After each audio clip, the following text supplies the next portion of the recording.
So, the number one question that we get asked as property professionals is, what is the market going to do? And throughout the years of making these videos for our clients, I've showed many examples of the experts getting it wrong. We've got it wrong. Everyone gets it wrong, right? But I generally think most of them are not trying to mislead, but I'm positive almost all of them, including me, have personal biases that definitely affect the way that they forecast. Now, the future of property is a lot more certain than most people understand. This is because most investors don't study history. We're keen students of history, and this is our description of the real estate cycle. And we believe that fortunes are built on market cycles. This property cycle occurs across 18 to 20 years. It is on average about an 18.5 year cycle, but this cycle clearly and historically repeats itself. Now, if you have not already watched the video of us talking about this, I recommend that you jump onto our YouTube channel and educate yourself on the property cycle itself, because we gave an address in March 2020 to ANZ Bank. This was weeks before COVID was kind of announced. Not a mask or a thing of hand sanitizer in sight in this photo. And during this presentation, we actually explained, with COVID coming, because we had some of the data, we knew since September 2019, that we predicted very strong uptrend to see in the market. And you can actually find that video and the videos after that explaining why we continued to think the market was going to go up.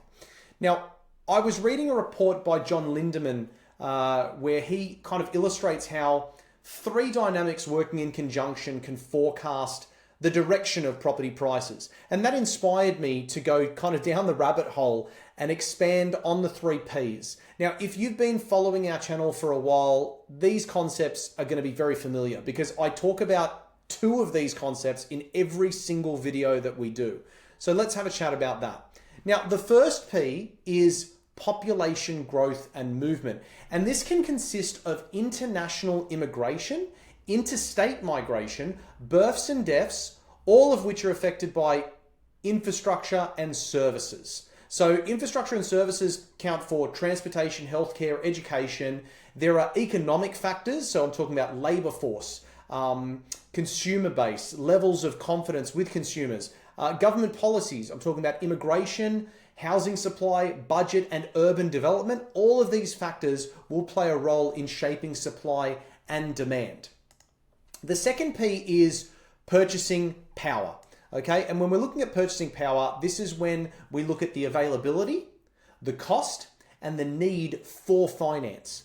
And this can consist of loan accessibility, government policies, interest rates, loan terms, cost of living and wage growth, all of which are affected by inflation, which is affected obviously by wage growth and the cost of living, economic conditions like employment rates, consumer confidence, and finally, housing market activity such as supply constraints and investor activity.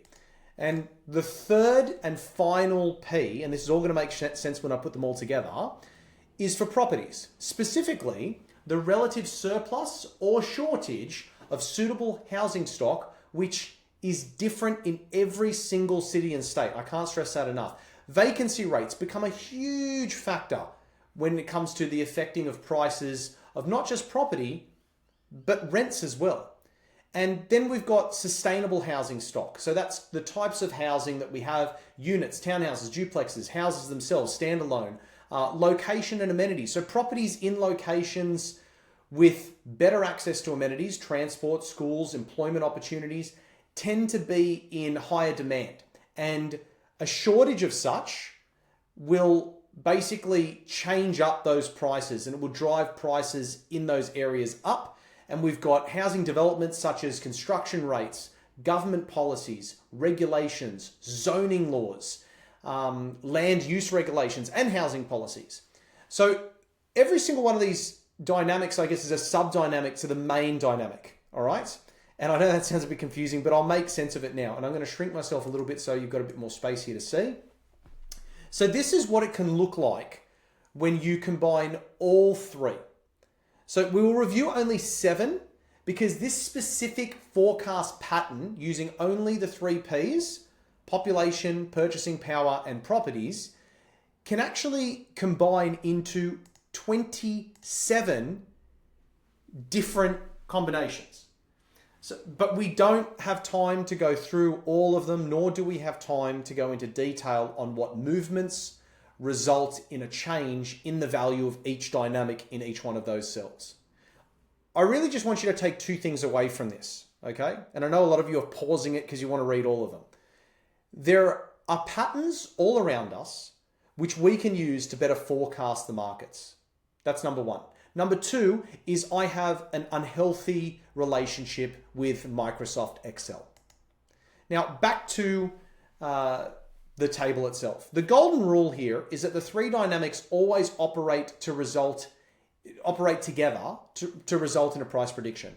And this table illustrates just some of the possible ways that these dynamics can work in conjunction with each other and the potential changes in price that they would generate.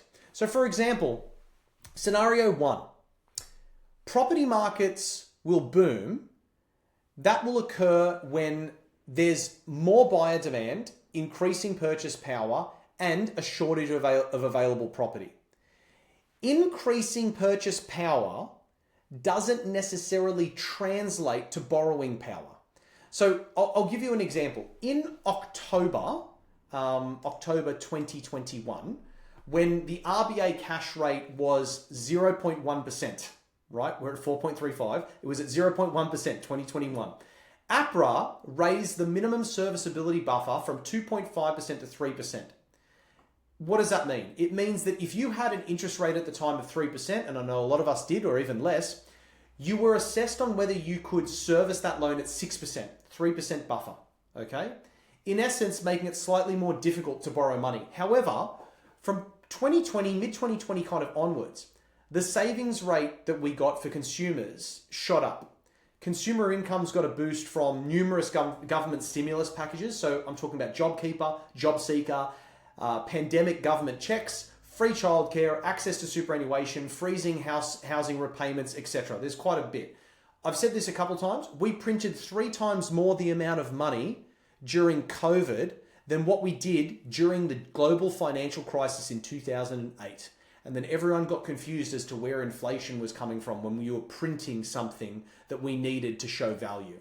It was absolute mayhem. That resulted in the largest amount of household savings ever recorded by the Australian Bureau of Statistics. Why? These savings resulted in an increase of buying power. And with that dynamic in place, with an increasing population and a shortage of properties, we got our boom. So you can follow this process, follow the breadcrumbs to see exactly what's happening. I'm not going to read through all these. I'll pick maybe 1 or 2 more. Let's say no price growth, scenario 4, where population stable, purchasing power is stable, and then property prices are balanced. So everything's just kind of normal, okay? You're not really going to get any price growth. Let's see what happens when we have a crash. You've got decreasing population, you've got decreasing purchase power, and you've got property supply increasing. And again, like I said, there's 27 of these, and sometimes different combinations can still lead to a boom, a strong price growth, etc. So again, you've got to really look at the data quite thoroughly to get a better understanding as to where it's possibly going to go based on that forecast.